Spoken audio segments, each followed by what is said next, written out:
study, and play come together on a Windows 11 PC. And for a limited time, college students get the best of both worlds. Get the Unreal College Deal. Everything you need to study and play with select Windows 11 PCs. Eligible students get a year of Microsoft 365 Premium and a year of Xbox Game Pass Ultimate with a custom color Xbox wireless controller. Learn more at windows.com/student offer. While supplies last. Ends June 30th. Terms at aka.ms/collegepc. All new drinks are now at McDonald's. With refreshers like the Strawberry Watermelon Refresher and the Mango Pineapple Refresher with popping boba, to crafted sodas like the Sprite Berry Blast with berry flavors and cold foam. Who knew ice cold drinks could be so fire?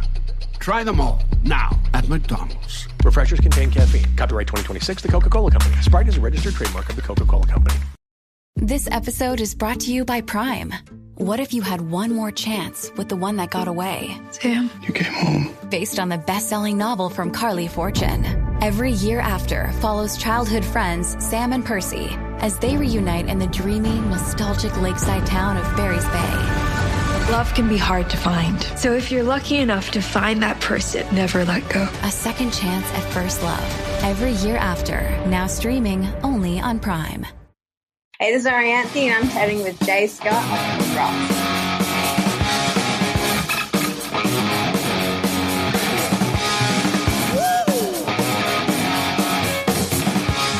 All right, you sinners, swing.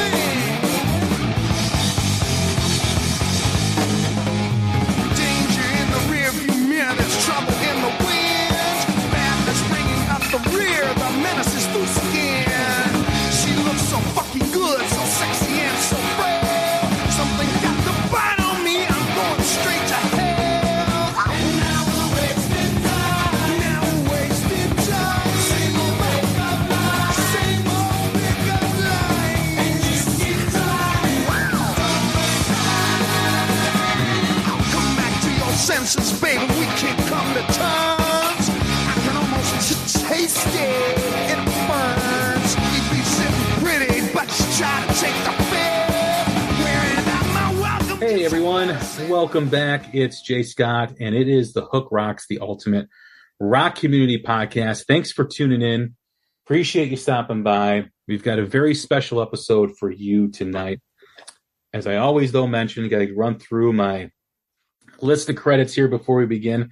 We are part of the Pantheon Podcast Network, a great network of music-related podcasts. You can find my friends, as I always mention, Tom and Zeus on the Shout Out Loudcast, Mac on the Ugly American Werewolf in London podcast, the boys over at Decibel Geek, Vinny Appice and Carmen Apice on Hangin' and Bangin', Mistress Carrie, the legendary DJ, Martin Popoff, the rock historian, and many more are all found on PantheonPodcast.com. You can search them on social media, on Twitter, Instagram, and Facebook at Pantheon Pods. You can also search The Hook Rocks on those same three platforms at The Hook Rocks, as well as any podcast platform that you utilize.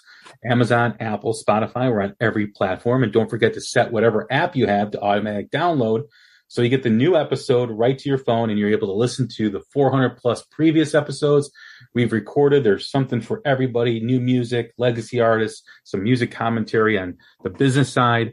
So hope you enjoy, hope you dive in and dig in. And don't forget to write us a review if you get a chance. Send us a kind word. We've had some great episodes recently on the podcast. We just did a new music spotlight with Matt Gabbs from Ravagers. We had Dorothy's guitar player, who's also in Faster Pussycat, and his band Butterside, Sam Bam Colton. Great, interesting story there. We welcome back Rob at Skylab Tapes about building a home recording studio in 2022. He always brings it very well researched, very well presented. Check out that episode and his previous episodes that we've done. A couple more new music spotlights with Bourbon House and Ignescent, the metal band out of Chicago. Also did a Thunder Mother concert review from the Chicago concert with the Scorpions. Tyler Bryant, great interview. Tuck Smith, great interview.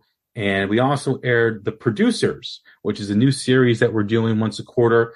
And our first guest was Paul Moak, who has a studio out in Nashville. He was fantastic. I got to talk to him about his approach and my favorite album so far in 2022, Goodbye Junes. see where the night goes.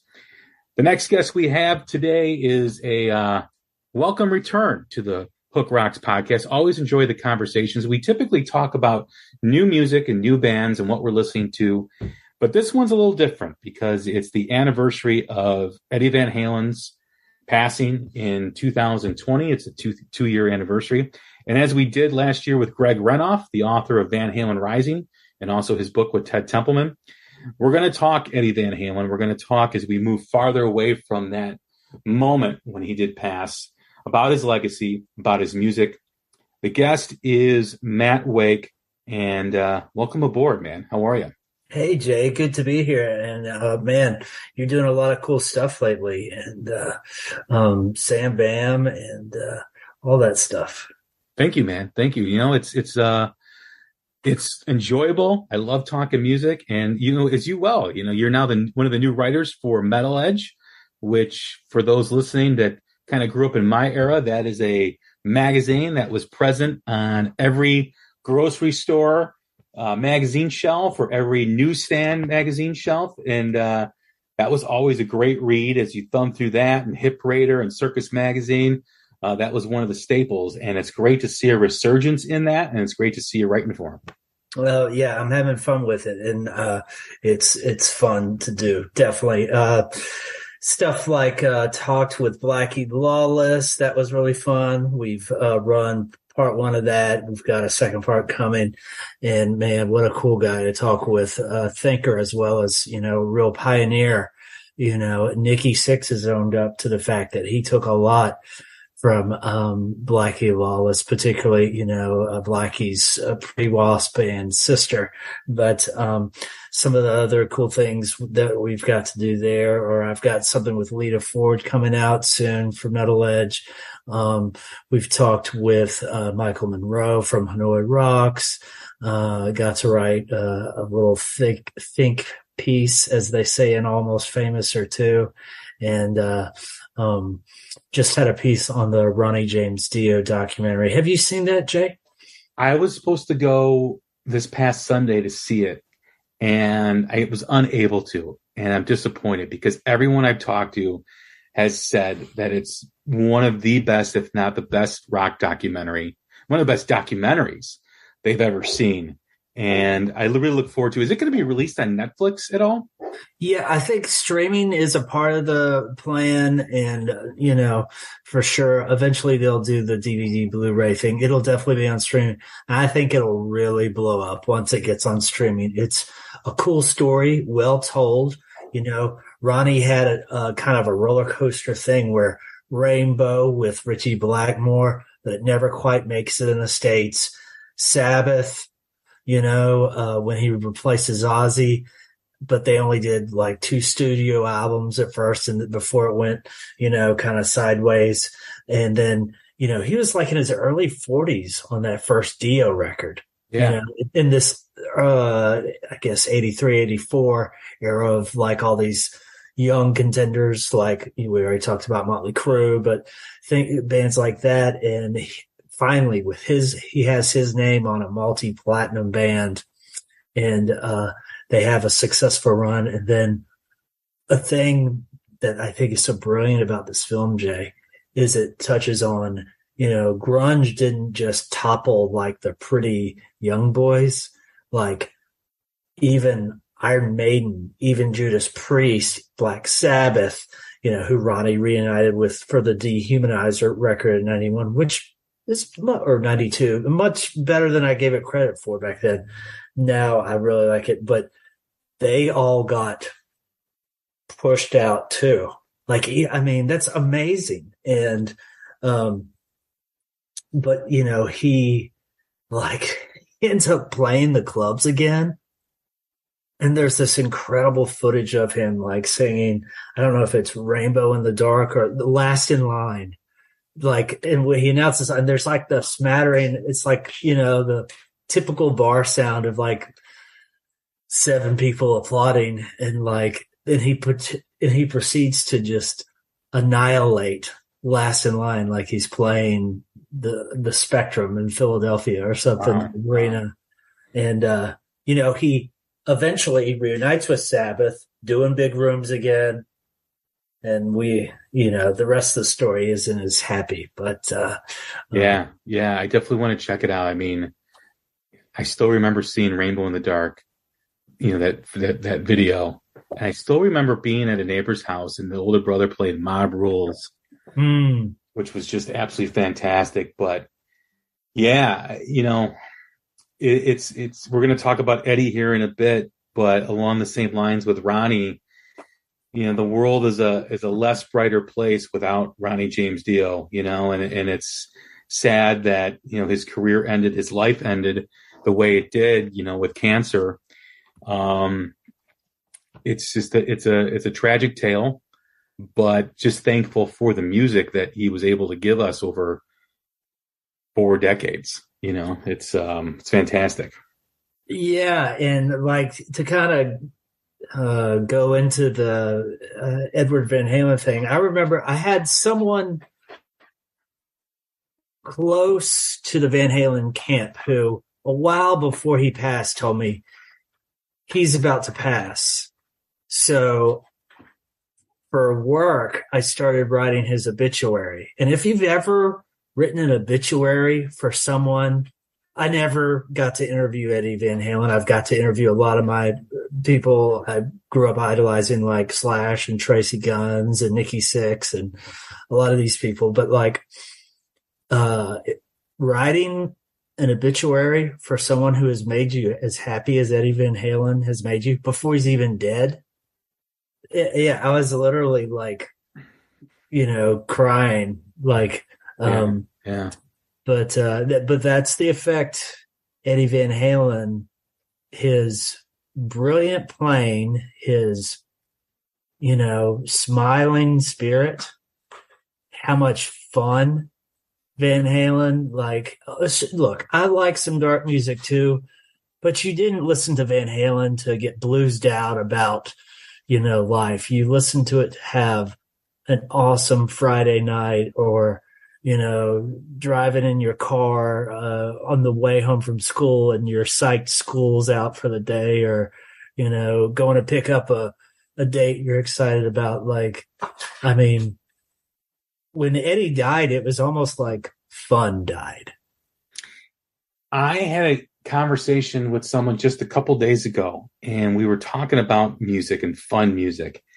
And a lot of people I know who have young kids who experienced the pandemic, as we all did, would say how much this is impacting their kids in a negative way. And that's all true, right? That's everything. Because my son experienced it too, and I saw him go through it, right? Kids especially are social beings, and being in lockdown and all that, it's difficult for them to understand, and it's difficult for them to really comprehend, especially because the brain doesn't develop for kids till they're like in their early 20s. So it's a very big challenge for them at a very young age. And I remember I said one time to a friend of mine who has kids, I go, have you tried just putting on a Van Halen album at home? She's like, what do you mean? I'm like, you ever in a bad mood when you listen to Van Halen? And she's like, I may try that. I'm like, yeah, it's fun. It's got everything going. And like, if they don't resonate, put on some YouTube videos of them and everything. And, I think that was such a part of their legacy was, especially with Eddie smiling, this shit-eating grin on his face. He was just excited to be up there and play and show you what he could do and see the reaction of the crowd. I think of that Eruption video from the Live Without a Net that's on YouTube, and I literally listen to that once a week. I watch it once a week because it still mesmerizes me. And he's playing these notes, and he's just playing it, and he looks at the crowd like, "Did you see that? No, watch this." Like he still had that little kid inside of him that he still was like impressed with what he was doing, because how could you not? I mean, like, he's doing things that no one could ever imagine. But like you said, it was fun. It defined the party back then. It was the party back then. I mean, the band started as this big party rock band in Southern California, in Pasadena, where they had thousands of kids in these backyards, and the parties had to be broken up by helicopters, police helicopters. Imagine that. That is insane. So, yeah, Eddie's been gone for 2 years. And similar to you, I had a friend call me probably end of 2019, early 2020, and said, Eddie's really sick. It's not going to be much longer. So prepare yourself. And I kept that in the back of my mind, and I thought I was prepared. But when my son came in the living room and he goes, Dad, Eddie Van Halen died. I said, you better not be joking. He's like, I'm not. I actually started to cry because he was such a part of me growing up. He was a fabric of my youth. He was just everything. And everything centered around Van Halen. You think of those bands from the 80s, the one band that didn't subject themselves to any trend, that was above all the hair and all the glam, was Van Halen. Perfectly said, Jay. And you know what? Now, that band was full of very good musicians and songwriters. But you know what? There's a reason why they were able to endure the loss of a very charismatic frontman who wrote great lyrics and people loved and was such a star, David Lee Roth. And yeah, Sammy Hagar was still a very good rock singer and a sharp songwriter who was already very seasoned, had been a star, didn't get melted by the spotlight of Van Halen. But if there's a lesser guitar player, it's I think there's a reason that, you think, okay, AC/DC with Brian Johnson taking over for Bon Scott. It helps that you've got the, Angus Young, just and a similar kind of childlike exuberance and fun.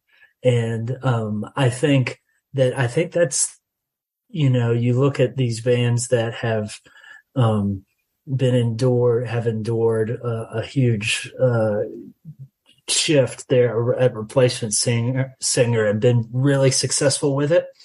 It's because of Eddie Van Halen, because the cool thing about, and people think there was a time when I think, and because of ubiquity of everyone copying the two-hand tapping soloing style of Eddie Van Halen's, but his playing was always so much more than that. Like, if you think of even going back to the first album, just the sound, that just searing sound of his guitar, and the way that, they, in Ted Templeman, the producer, helping him kind of get that on tape, of course, but point out the electric sitar to double the solo on "Ain't Talking About Love." What a cool sound. One of my favorite early Van Halen songs is Atomic Punk, and just that crazy, kind of percussive thing he's doing, and the spirit of that solo. And then Jamie's Crying. The pop in that song, and the pop in the sing and the dance in his solo, or something like. How about the rumba of Alex Van Halen's drum in the beginning of Jamie's Crying? Incredible. And, that is why, males and females liked Van Halen a lot. I know that was true of some other bands from that era, but it was something that people, they listened to have fun. And that was as Roth has said in one of his Talking Head documentary appearances, it was a great time to be alive. And Van Halen was a great band to listen to during a great time to be alive. That is for sure. Well, I've mentioned this before in conversations with Van Halen. They were a band, but they were more than that. They were part of pop culture. Yeah. You think of them being mentioned in Fast Times at Ridgemont High. You think of the movie Better Off Dead. You think of the future. Yeah. You think of Eddie being on Saturday Night Live. It was David Letterman when he was on Letterman doing, when they were kind of going through a transition. Think of him being on Billie Jean with Michael Jackson. Or I'm sorry, Beat It. with Michael Jackson. I mean, that's incredible. I think that in itself propelled them to even further their superstardom. Here's this rock god guitar player on the King of Pop, the big, huge album. And to have Thriller be number one in 1984, number two on the Billboard charts, and Eddie being on both those albums, that's never happened, and that's never going to happen again. That definitely helped them cross over Van Halen even further into pop. And, he was the perfect guitar ringer for MJ to use because of his, not only could he burn and bring that rock sound and that technique that was at the vanguard, the bleeding edge, but he had such a pop sensibility. I mean, the isolated track of that Beat It solo, I mean, it's a composition in itself. And I think that, and it's funny because, the whole reason that I've read somewhere where, it was like an arms race with Prince. Well, Prince could play the hell of a guitar, but Jackson couldn't. So that kind of was his arms race up in the ante with Prince, who had all the great guitar tracks on his own thing. Well, okay, I'll get the best guitar player walking the earth to play on my track, and let's see who's on top then. But and it's funny. People are always like, I think what made Van Halen great is a thing that's, the next young rock band that crosses over into popular culture in a huge way in pop charts, they'll have a pop sensibility like Van Halen did, know? I love the story behind the whole Beat It session where Quincy Jones is trying to get a hold of Eddie, and Eddie picks up the phone and hangs up on him because he thinks it's a prank call. So Eddie goes down to the studio and he's listening to what Michael and Quincy want out of a song. And then they go to lunch and Eddie rearranges the whole song, cuts the demo for it. They come back and he's like, it's done. Here it is. And they're both blown away by what he was able to do in a span of a couple hours. And as he's leaving the studio, Quincy's like, well, you got to sign some papers so you get paid. And as the legend says, he goes, don't worry about it. Just send me 2 cases of Heineken. Wow. And obviously he was a millionaire, but can you imagine if he got paid on that too as well? But that just showed who Eddie was. Eddie was just he was always about the music first and getting paid secondary. He wanted to explore different things and do different things. Steve Lukather talks about in his book that, outside of Toto, he would do studio sessions for different artists throughout the 80s, like Barbra Streisand, Neil Diamond, a lot of, these acts that were adult contemporary back then. And Eddie would just come with them to these studios. And there are songs that Eddie doesn't get credited for because he didn't want to be put on the record, that he plays the solo. Wow. In some of these tracks. And who knows what songs they are, but to just hear that story is tremendous. It's just, again, part of his legend. And you hit on something, Jay, I want to follow up on there. When you're talking about him rearranging, Beat It, to do his solo over it, that song, Eddie Van Halen, he was probably the most relatable of the guitar virtuosos, because you think of, I love Jimmy Page, but he's like this wizard who lives in like a castle, Crowley's house with a moat, and Hendrix is like this electric gypsy from outer space, but Eddie Van Halen's the guy who can fix his own car. He works on his own guitar. Page, I guarantee you, sends his guitar off to be worked on. Yes. But like Eddie Van Halen is like the guy who's like, oh, I can make my my Mazda sports coupe run faster if I do this under the hood. And yes. But I mean, so he's relatable. And even though he's up there with, he obviously looked like a rock star. He was by far the most relatable of, Slash, I think, is someone who is kind of relatable too. But Eddie Van Halen, I mean, he could be your neighbor. Well, I think of that picture that Wolfgang posted shortly after his passing. I think it was Wolfgang that posted it.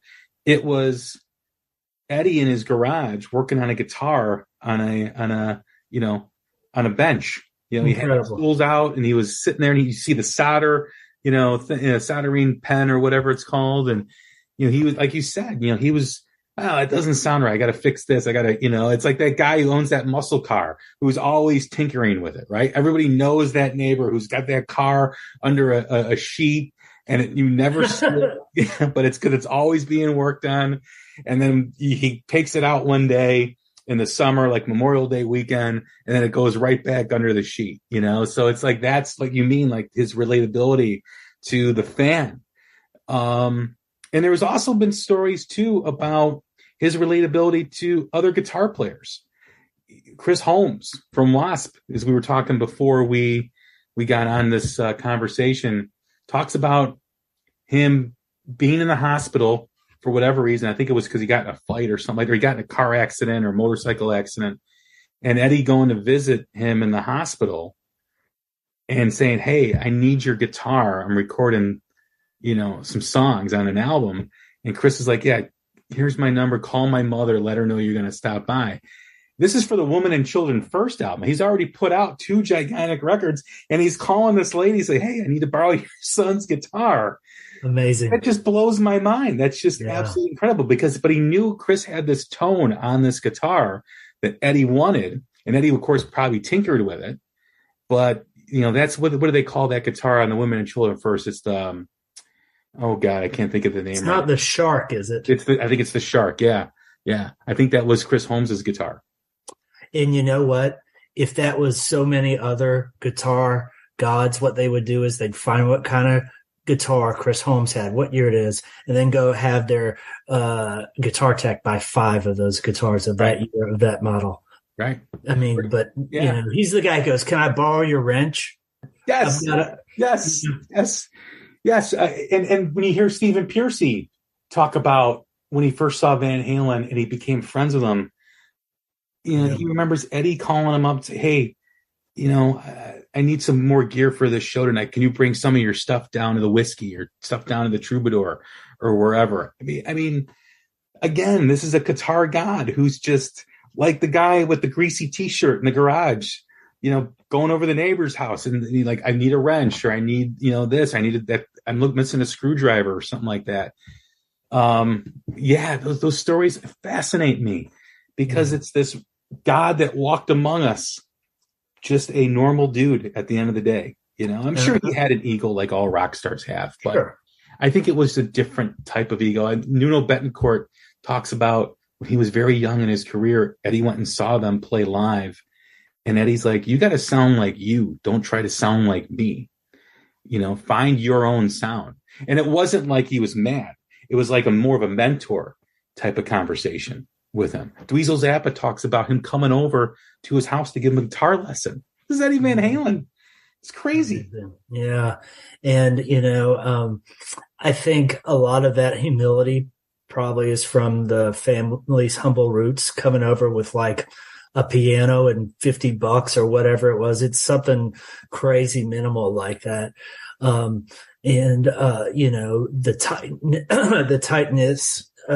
tight-knit family he came up with, and they had family strife like a lot of families do, but I think that has something to do with it. And I think something also different about Eddie Van Halen is, we all love his guitar playing so much and his songwriting and his performance, but then you think of like, okay, here's a guy who's the master of his instrument. Every dude thinks he's the coolest dude.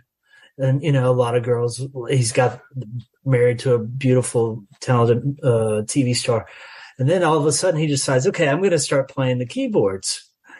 And obviously he played them growing up, piano and stuff, but but the synthesizer, and I know there are some, sort of ultra rockists who are like, I don't like any keyboards. I'm not one of those people. I like some cool keyboards. And you listen back to those keyboards, particularly Jump, it served a purpose, but there are other songs like I'll Wait, the keyboard on that analog synthesizer is real cool. And then you get into the 5150 stuff, or even some of the OU 812 things where I think he's even just playing a Hammond organ on one of those great OU 812 songs. And the ability to add that texture to a band who had, done such a spectrum with guitar rock.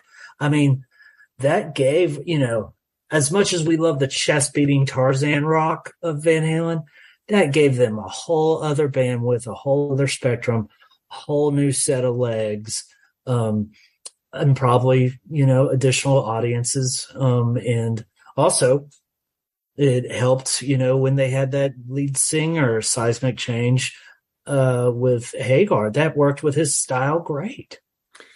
I think we got hints of that through Diver Down, because there were some elements of keyboards on Diver Down. Yeah. And I know Roth was not happy with the direction they went with in 1984. And I know that 5150 probably doesn't get made in the way it was made if Roth is still in the band. So even though we know the history of them not getting along, I think it was necessary with the direction that Eddie wanted to go in. And I know there's a lot of fans that blame Sammy Hagar for that direction, but it was Eddie who wanted to do that. It wasn't Sammy. It was Eddie that wanted to move that band in that direction because he had been hinting at it, for the last couple previous albums prior to that. Also, he has that background in classical piano. I mean, the stories have been told about his mother slapping his hands when he's playing piano, him and Alex joining these recitals and winning these recitals because they were excellent piano players, which I also think that it helps him with the way he developed his style of guitar, the fact that he was classically trained on piano and he played drums. But I don't know if the band survives the way it did, get more of a second push like they did with Sammy Hagar, if Roth is still in that band, because as great as they were with Roth and the swagger they had with Roth, I don't know if they would have been able to maintain that very much longer. Mm-hmm. They peaked when they played the US Festival in '83. They were the first band to make over $1 million for one performance. And then '84 came out. And because of that US Festival performance, 1984 was as big as it was. But I think after that, you would have seen a downward slope of their popularity, because you can't get any more popular than the US Festival leading into 1984. I mean, that was gigantic back then. That's really interesting, because what that did is allow that Roth era to end on an apex. And then all of a sudden it's like a new band. Right. And they didn't call it a new band, but they had the benefit of the brand recognition, and it was still Eddie up there. Yeah, I can still watch Eddie play the Eruption solo. And a key thing you mentioned about that piano playing, roots, like the tapping, there's some percussive nature to it, but he's doing like a keyboard, but it's just brilliant. And then you think of his early keyboard stuff, going back to on the Women and Children first album with the Cradle Will Rock, and it's that overdriven. People think it's a distorted guitar, but it's an overdriven electric piano. And then on the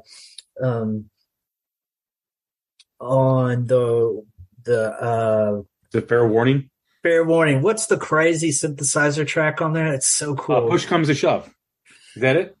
Saturday Afternoon in the Park, maybe? Yeah, Sunday Afternoon in the Park or Saturday Afternoon in the Park. Yeah. So I'm losing my Van Halen cred there, but incredible sounding analog, I can't believe like some avant-garde hip hop guy hadn't sampled that. But and Wolfie uses that on his new album too. That same instrument they used on Fair Warning. Awesome. So here's something. Do you think we have gotten the Van Halen tribute in that it was Wolf playing with Grohl and Justin Hawkins from the Darkness and Josh Freese on drums in London and Los Angeles? Because I think that is going to. I think in Wolf's mind, from everything comments he has made in the press, and I think on social media briefly, I think that was his tribute, not just to Taylor Hawkins, but to his dad. Do you think that's the extent we're going to get? I think there's a strong possibility for that. However, kind of reading between the lines and what's been said in the press over the last 6 months about it, I think if it is going to be revisited, and I think if Wolfgang gets on board, and I think if a lot of the guys get on board, I think they want a drama-free celebration. And the one person that seems to be creating the drama either has to get out of the way or has to fall in line. I don't think Wolfgang's going to want to focus on a tribute show if it's constant aggravation. I think he's more or less content with, or not content, but motivated to create his own path with what he's doing now. And he's okay if that's what you just said, if that's the tribute. I think he's fine with it, and I think I'm fine with it too. Yeah, same.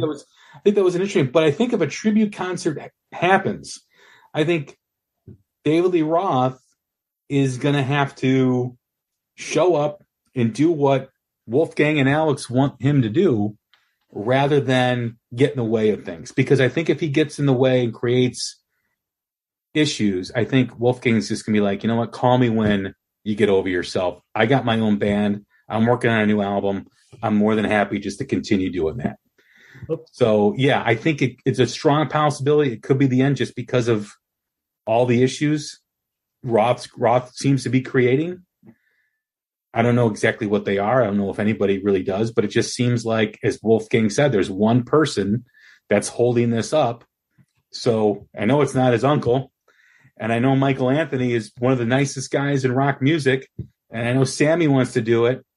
So, do the math. There's, it's like that game of chairs, someone's not going to be able to sit on a chair. And I think that's DLR. I think he's got to get his ego in check and just do it. Just do it for Eddie, because I think that'll also help David Lee Roth. He's got these Vegas shows. He's got all these things he wants to do. If he goes out there and becomes a good soldier for once in his life, I think it only benefits him.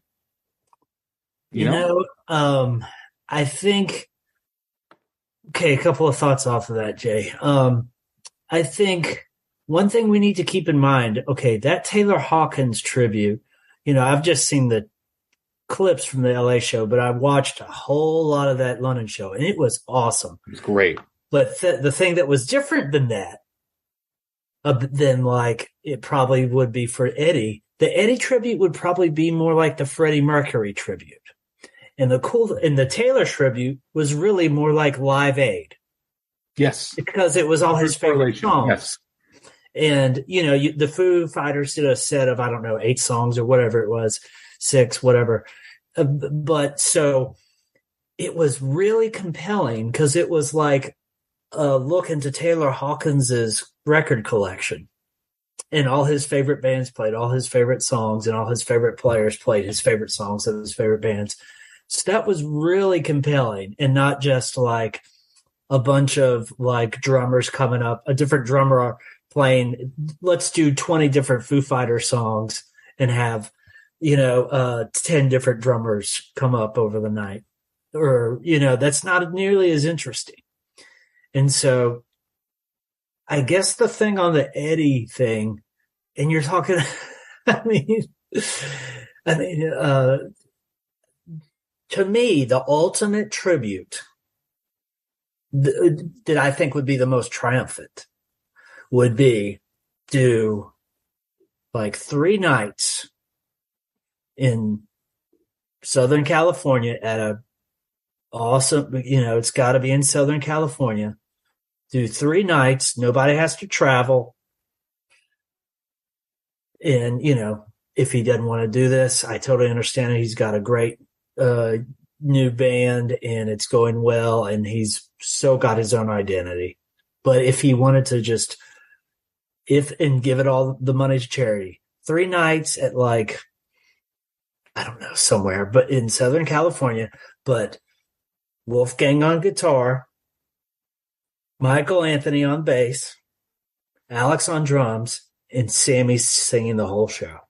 And I think do it like the Led Zeppelin reunion in, I guess, 2007 in London. Was it the O2? Yes. They rehearsed. It was tight. There wasn't like Led Zeppelin and then like Slash comes up and plays how many more times with them. It was tight. It was a good show. And yeah, after that Zeppelin show, some people wanted to do more of them, and Robert Plant apparently didn't, and it was the end. Or even just do one show like that, man. I think that would be more. I know there's a million people who would line up and want to give tribute to the great Eddie Van Halen, from some of the guitar players you mentioned, and all the rock singers, all the rock drummers, all the bass players, keyboardists who love that music.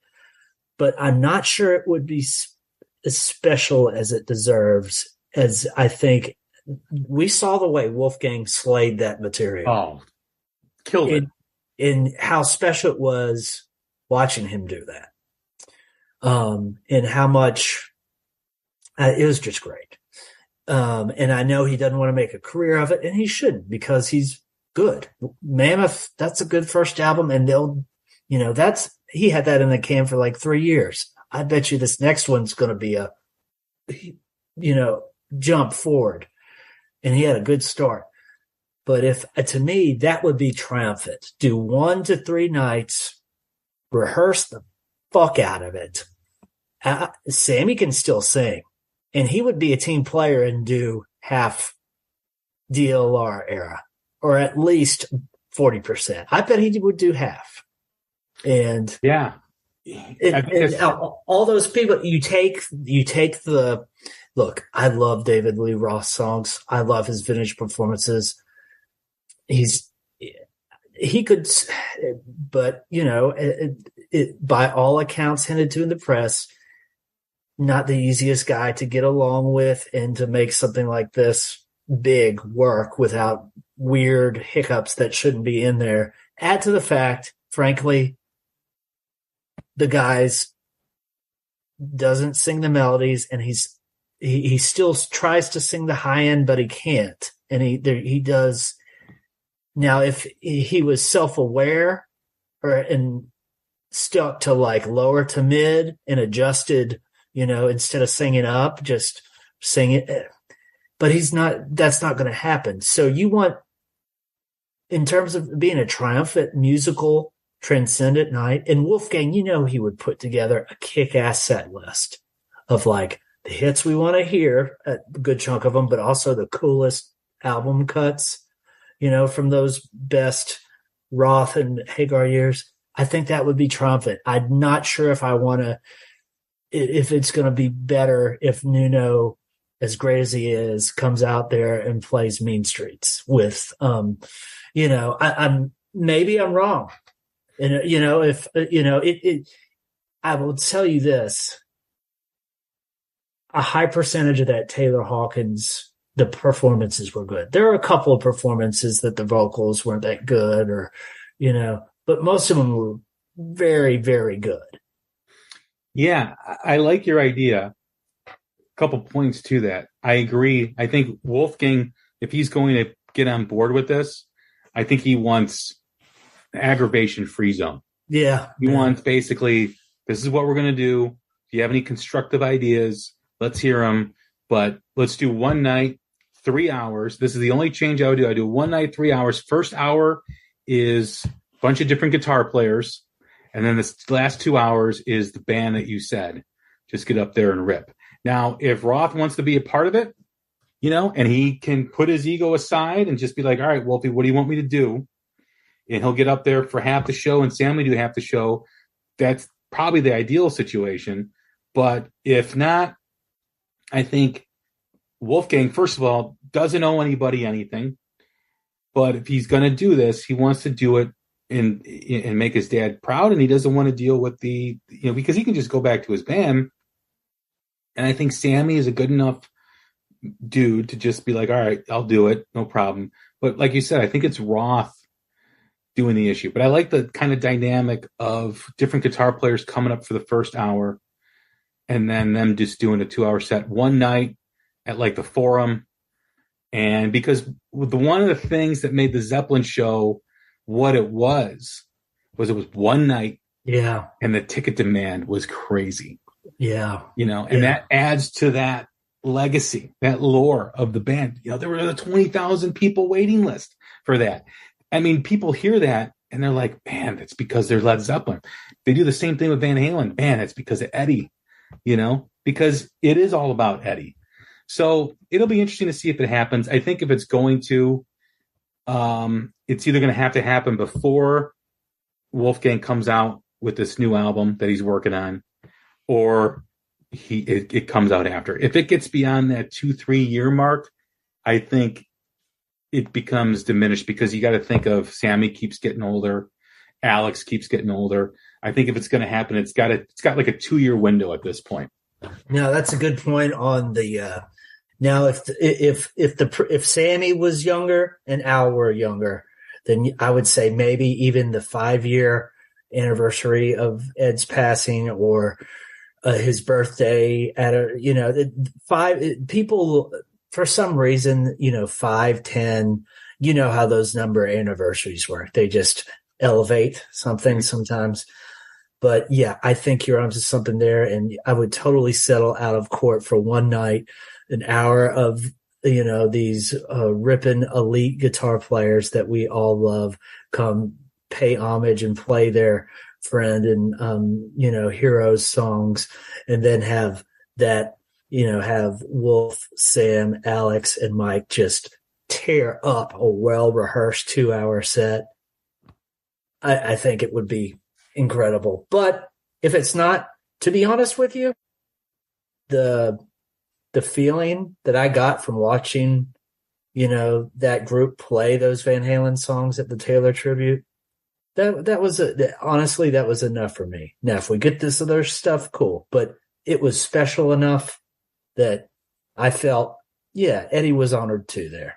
I agree. I thought the same thing when I was watching the clips, that he's honoring Taylor, but also honoring his dad at the same time. And I think Dave Grohl also knew the levity of it as well. And I think that's why you didn't really see Dave Grohl kind of get in the way of the cameras. He kind of stepped back because I think he kind of knew that they were celebrating Taylor, but Wolfie was having his moment with his dad, at both shows. And I thought that was a credit to Dave to kind of not be at the forefront on that and kind of to stay in the back and just let him rip. And man, does he have the chops? He does. Absolutely.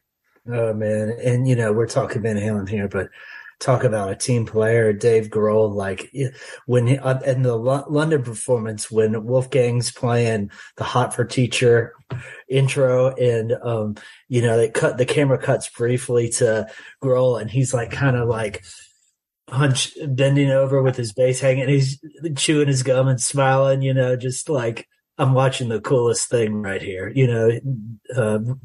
this guy, Eddie Van Halen, being channeled through his son, who's a hell of a musician and who is a very likable person too, from having interviewed him. But, I think, what do you think that, what impact do you think Eddie Van Halen will have on this, kind of upcoming crop of, guitar bands that have got some, because when someone passes, even if people casually like them or whatever, they tend to maybe go back and study that stuff more. Like, I wouldn't be surprised if, like, maybe you saw the guy from Greta Van Fleet or the guy from Dirty Honey play a tapping solo in one of their songs on their next album. Maybe not the whole thing, but like a little run. I think or maybe it'll be more in that songwriting vein of like more poppy, making hard rock poppy. I mean, that was besides Eddie's virtuosity and the fun. I mean, that was Van Halen's superpower, was making hard rock poppy and not feel forced. Couple thoughts on that, because I think it's a great question.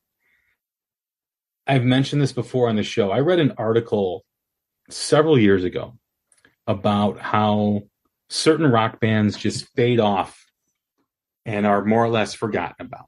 Yeah. And they focus the story on Van Halen. Is Van Halen one of those bands that as each year passes, less and less of the appreciation is there because, you know, they're not putting their music in movies. They're not putting their music in commercials.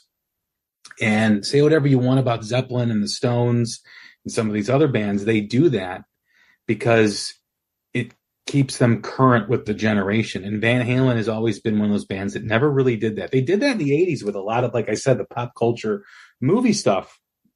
But I think it had a lot to do with Eddie being sick, that they really moved away from doing that. And now with Wolfgang really focusing on his band, I don't know if there's anyone really to keep that going.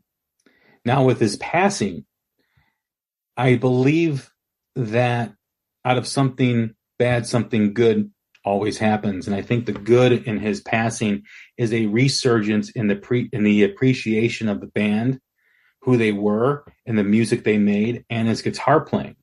Because if you go on YouTube and you type in Eruption Live, there's that great 5150 video of him just playing, and there's some old bootleg footage of him playing. But there are dozens and dozens of reaction videos of young people, awesome, of listening to the stuff and just mouths dropping while they're watching this. So I think the beginnings of a resurgence in Van Halen is going to come through that.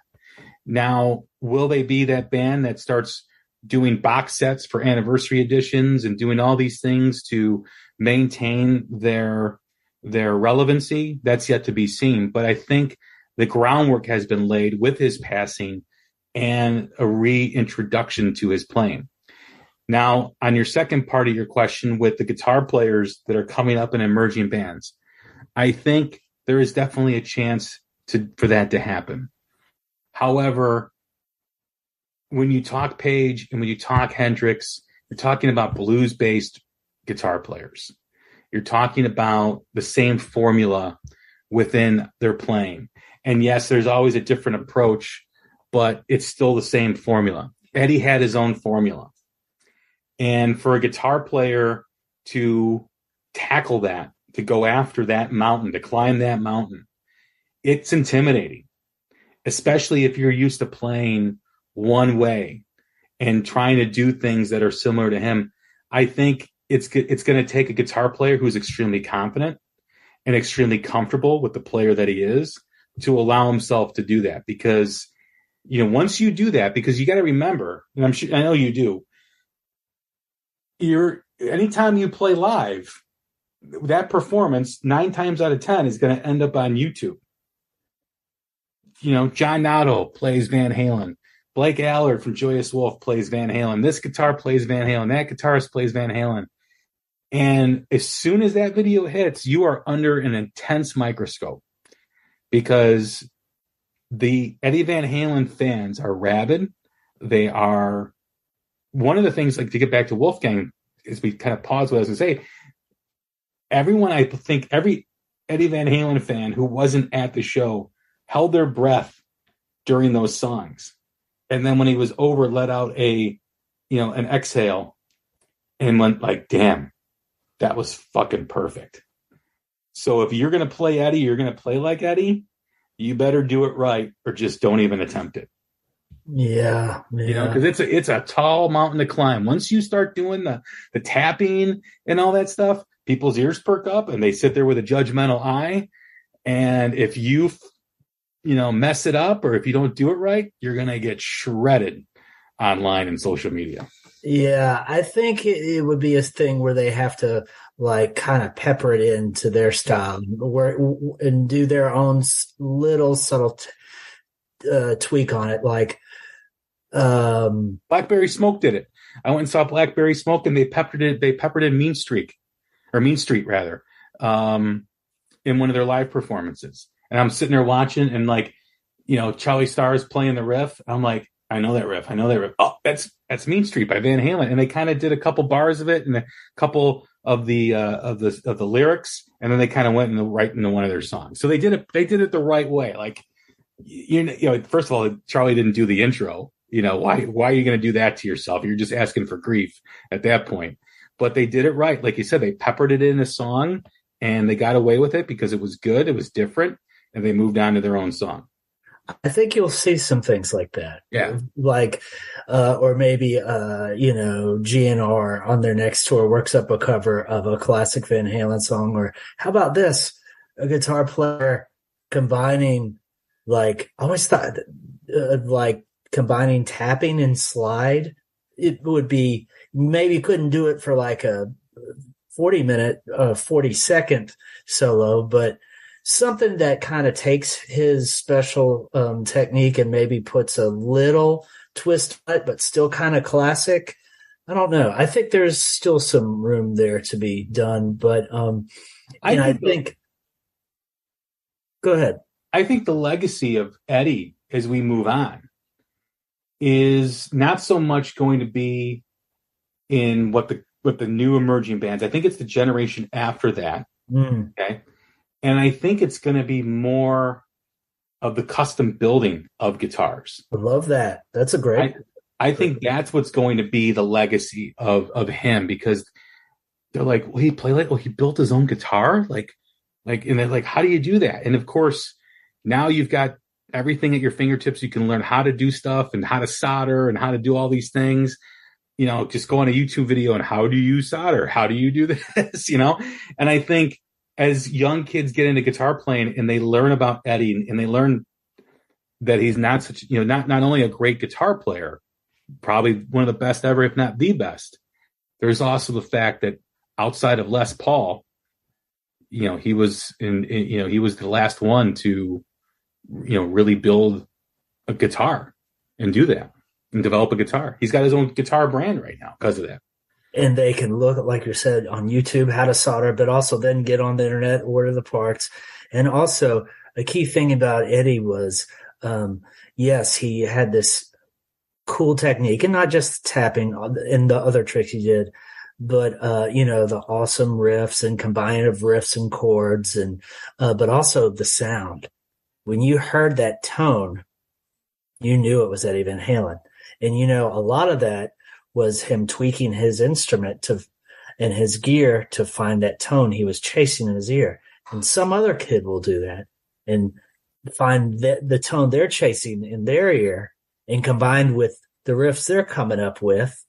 And it'll all of a sudden, it'll be you know, when you're talented enough and, you know, the sound is good enough and the songs are good enough and they have the good enough cats around them that are also awesome. But like, yeah, that's a great insight. I love that some kid out there will build their version of Frankenstein someday and slay the world with it. I can't wait for it. Yeah. And a lot of that tone he created was by mistake. It was by accident. And I think that's just a product of experimentation, you know, and a product of just going in and not knowing where I'm sure he didn't know what he was doing at certain points, you know, like he was just like, all right, let me try this, see if this works. And then knocking the electricity out at his house because he plugged something in wrong. I think it was European or from the UK, and he plugged it in and blew the fuse. So he had to go get this module that would help him, and that module changed the tone. So there's also that. But anytime you're working on something and experimenting, that's a product of what happens. Like, oh, I stumbled on this by accident. I meant something to be this, but it became that. And, you know, when a young kid watches Eruption and his mouth drops, like, how's he doing that? And then he starts to learn the history of Eddie and what he meant to be being a luthier. He's probably the most well-known luthier of all time.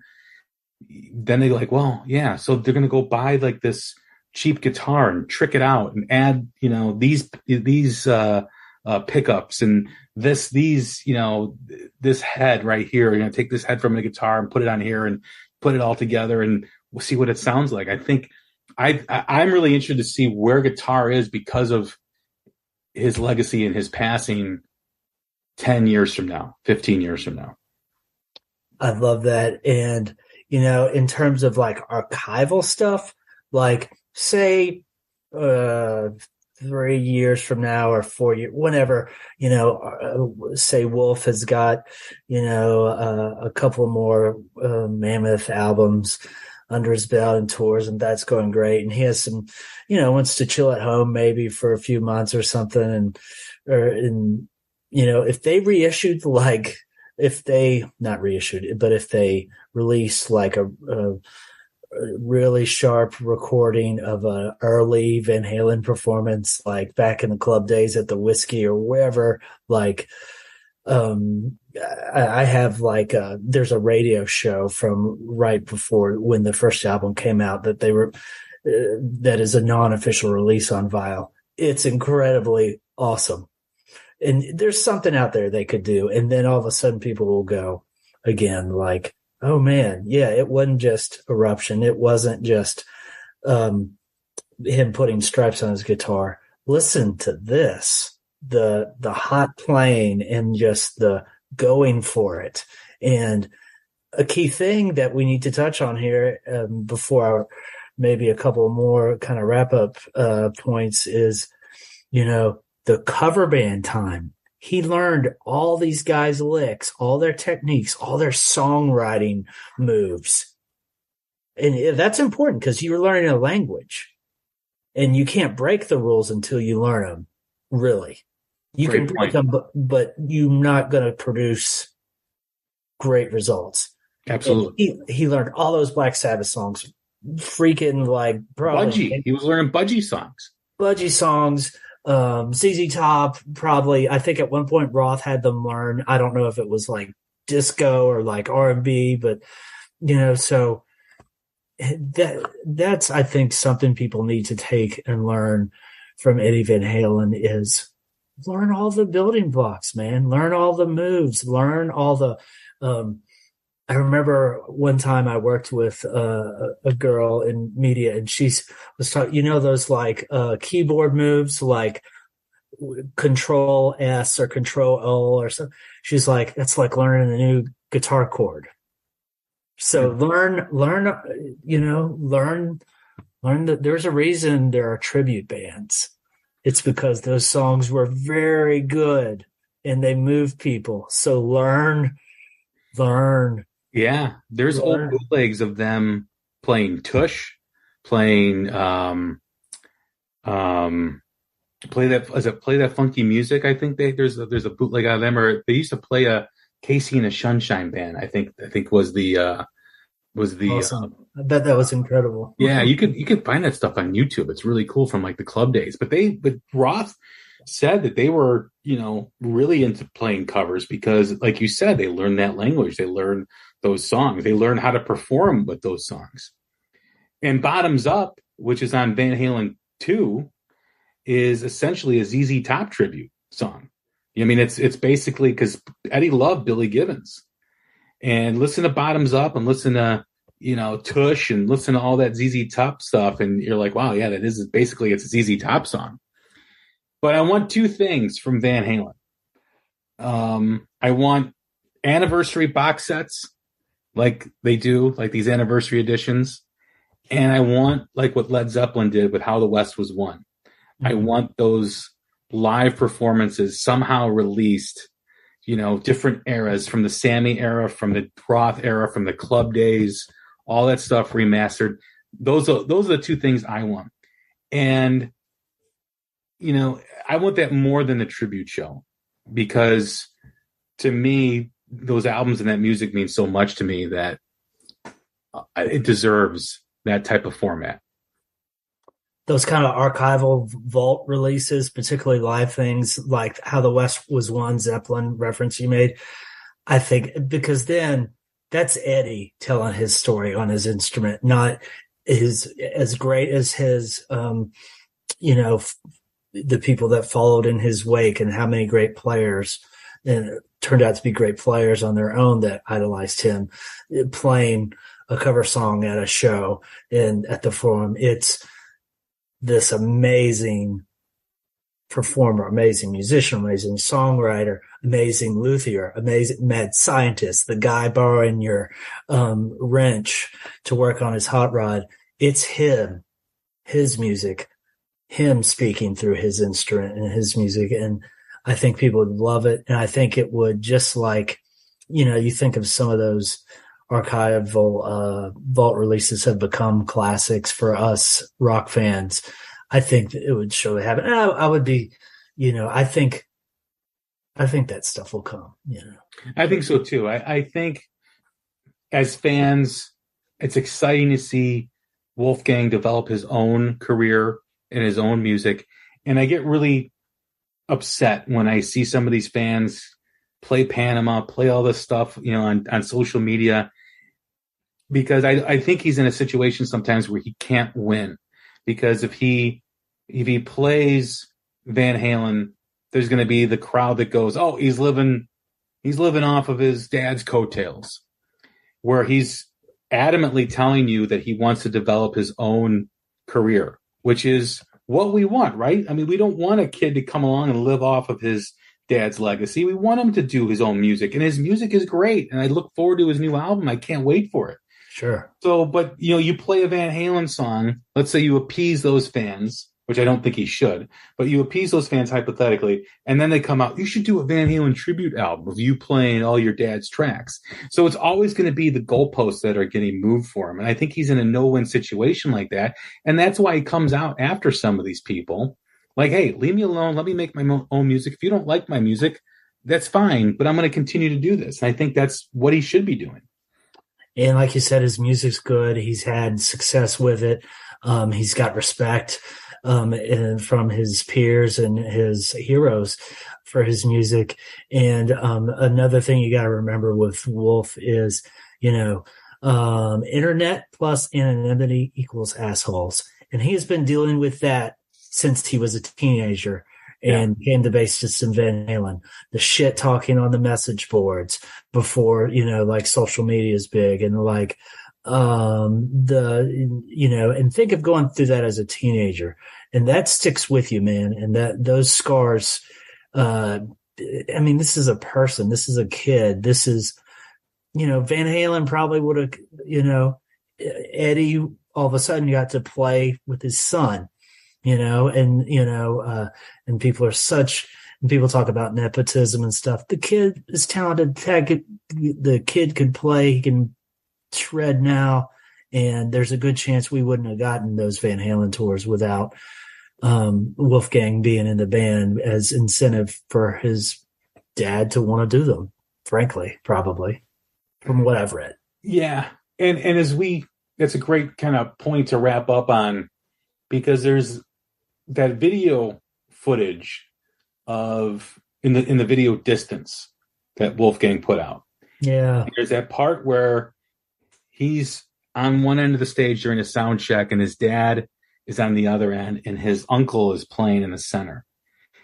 And I said this when he first passed, and I said this on last year's episode, that to me is such a moving moment, because here's this guy, the common guy that he was, the neighborhood guitar god, you can call him, or the common man guitar god. Yeah.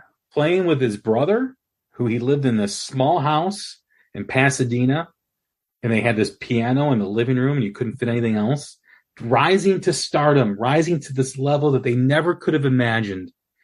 And then looking off to his right and seeing his son in the band that he's always been in, that rose to that stardom. And I wonder how many times Eddie would be playing and look back at his brother and look at his son and just be overwhelmed with, like, I can't believe this. This is so special to me. So that is such a moment in that video that Wolfgang put in there that pretty much says it all. right? And it was always about family. Sammy Hagar talks about the language that him and his brother would use. This, I don't know, this Dutch language or whatever. They would swear at each other, and they would be so fired up at each other, but they were so close. They were so tight as brothers. And really, throughout his career, family has meant everything to Eddie. Over and over again, there's been examples of it.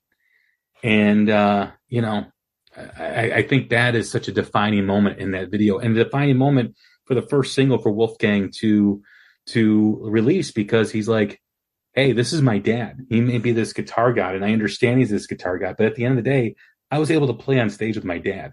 So stop giving me shit. It's like, you know what I mean? 100%.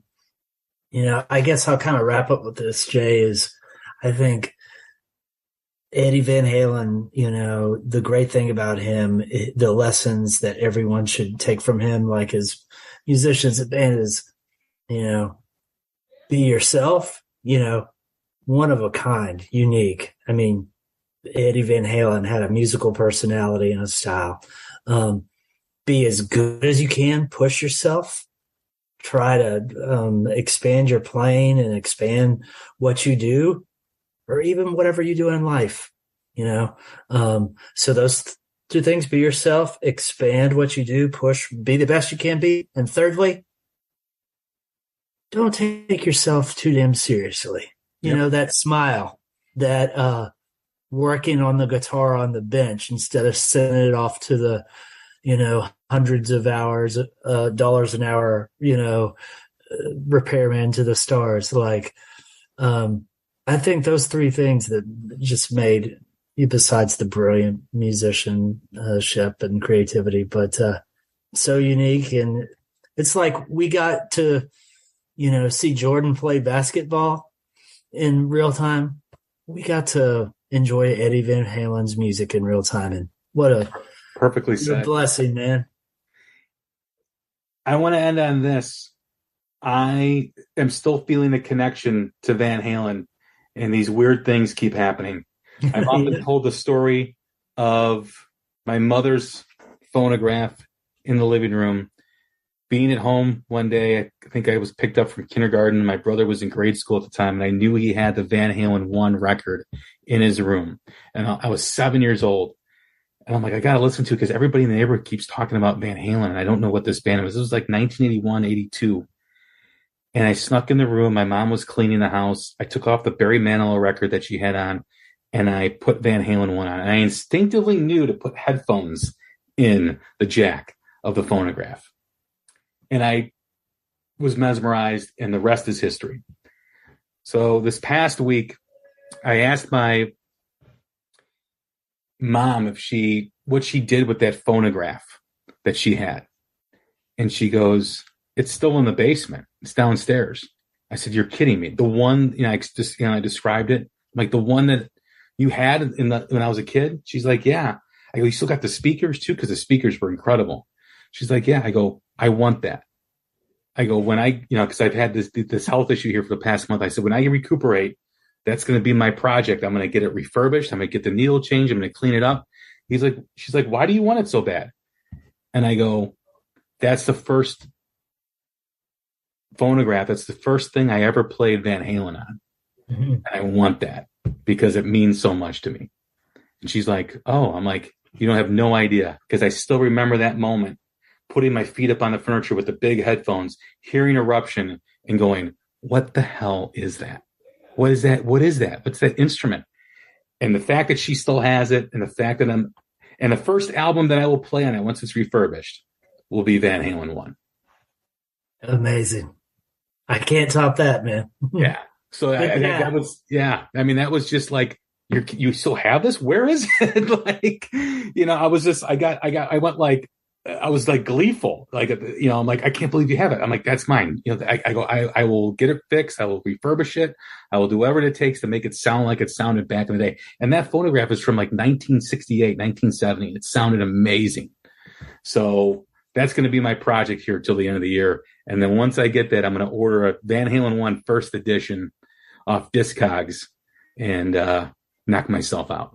Amazing. And then what spectacular, cool story. And think of how many millions and millions and millions of other people had that experience.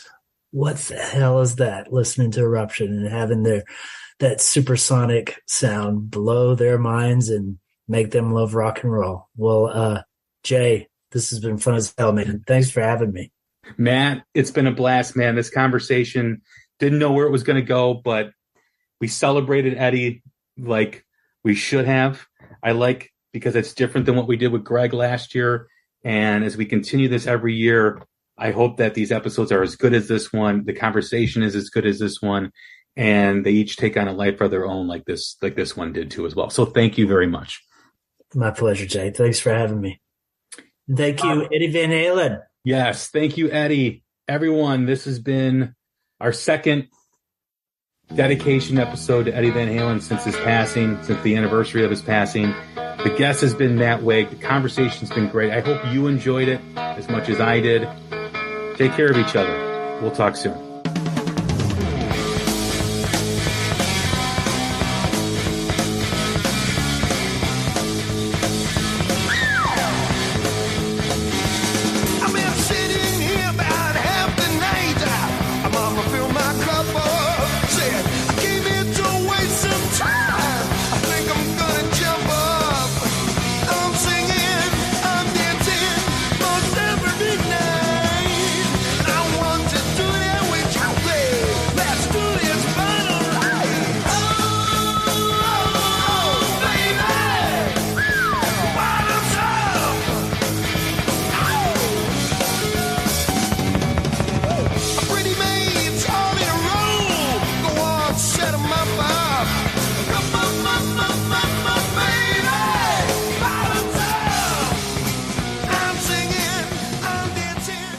Ryan Reynolds here from Mint Mobile.